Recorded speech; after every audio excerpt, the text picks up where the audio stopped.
Since I was in high school, I've always had this entrepreneurial mindset, trying to figure out ways that I can make money for myself without having a normal job. That's what led to me starting Jakt.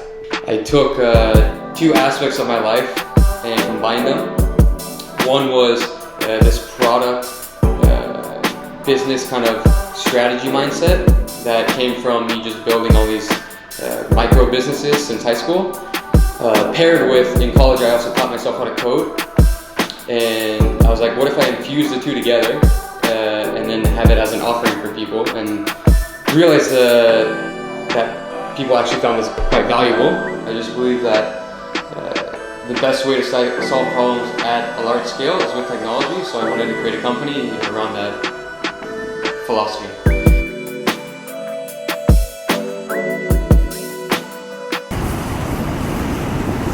Good, man. Good. How you doing? So right now we're in a co-working space, and it's a little tight, and there's not much room to grow.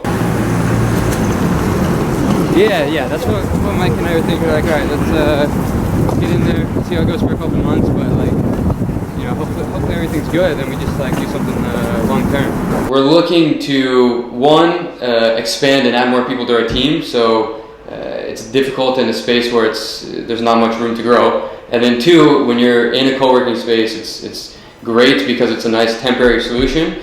But after 4 years, now I'm really trying to turn Jakt into a real presence and build a real brand. And we think that moving into our own space will give us that opportunity, so we can really build our own community. I don't know, but I know how it goes. It's like like the deals aren't done, and like, you know, it should work out. But like worst case scenario, I appreciate you just like telling me though, so that we know.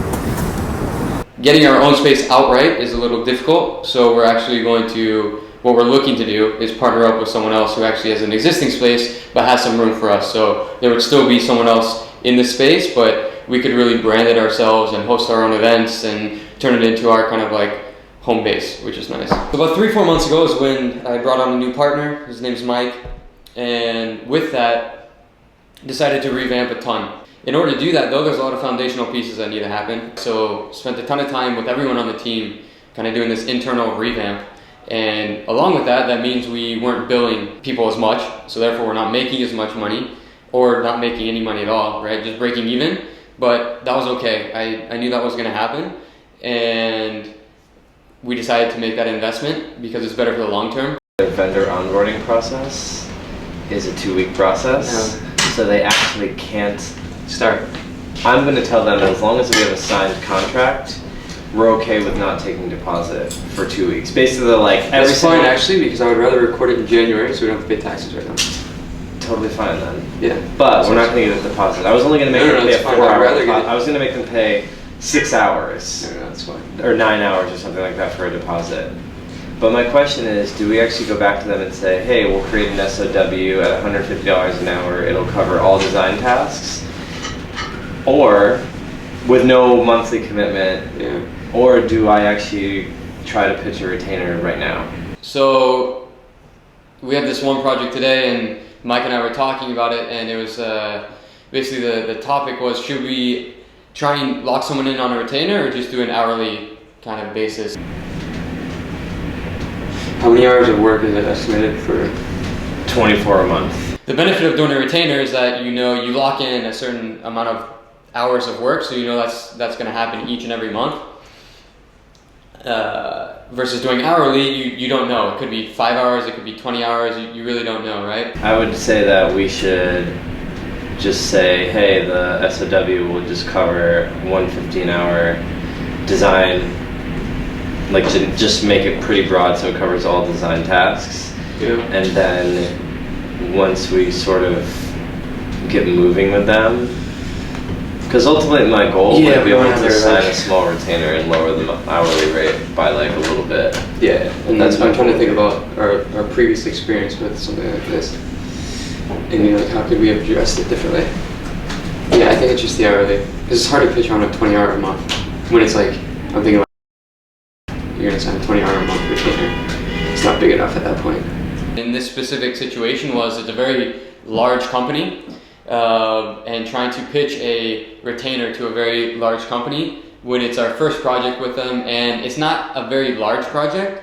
So pitching a retainer would have been one, more discussion. It would have been a little bit harder to sell into. So Mike and I just made the decision, all right, let's just do an hourly contract, get this thing rolling, but with the intention of building it up and hopefully growing the relationship to enough hours so then we could then ask for, hey, look, we're doing 100 hours of work or whatever it is, let's get this on a retainer and lock it in long term so that we know it's recurring revenue each month.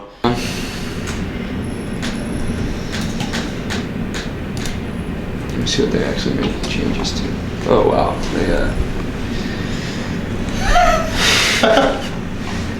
they redlined the crap out of this baby. One of the last steps in getting a deal over the finish line is I send the contract out, then one of two things happens. One is someone just signs the contract, which is great. Number two is they show it to their lawyers, and this is completely fair game, right? They show it to their lawyers, and then they do what's called redlining, which is you're basically tracking all your changes that you have to the document. Oh, they lowered our hourly rate. They redlined the hourly rate. Are you serious? Yeah, look at this. They just changed the hourly rate? Yeah. I don't know about that. Some people just have a couple, but some people have just a ton. And today I received one that just had a ton of, you could just like scroll through the document, it's just like red, which means now I have to spend the time going through and deciding what I can accept is an okay change or what's not acceptable. And this is just like a red line copy. It's false. No, I've had that before where someone goes in and redlines the... Thankfully, Lauren, in her past life before she joined Jakt, was actually a lawyer. So when she saw that I was looking through this document and had all these red lines, she graciously offered to help me go through it and see what it's all about. My name's Lauren, and I'm a product manager here at Jakt. So basically what my job entails is a little bit of everything. Today we were going over a contract for a client, and Anthony wanted a little help reviewing the contract, so I pulled out my legal skills from the past and went through and reviewed the redlining of the contract and kind of explained, not gave legal advice, but explained, you know, what why they maybe entered certain things in the contract the way they did, what kind of liabilities it opened us up to, some things that we might want to put in there to protect ourselves at Jakt, and also to make sure that we're facilitating a good relationship with our clients, starting off on the right foot. Have a good day. We have a thing that we have to make eye contact and shake each other's hand every single morning to start the day. Because you can't just walk in and not acknowledge someone. Yeah, you can't just walk into the office and not acknowledge somebody. You have to acknowledge everybody. And it gets you. What I want to do is solve the biggest problems like globally, but use the company as a vehicle to do that. So I'm talking like global education, water shortages, energy crisis, like all this stuff.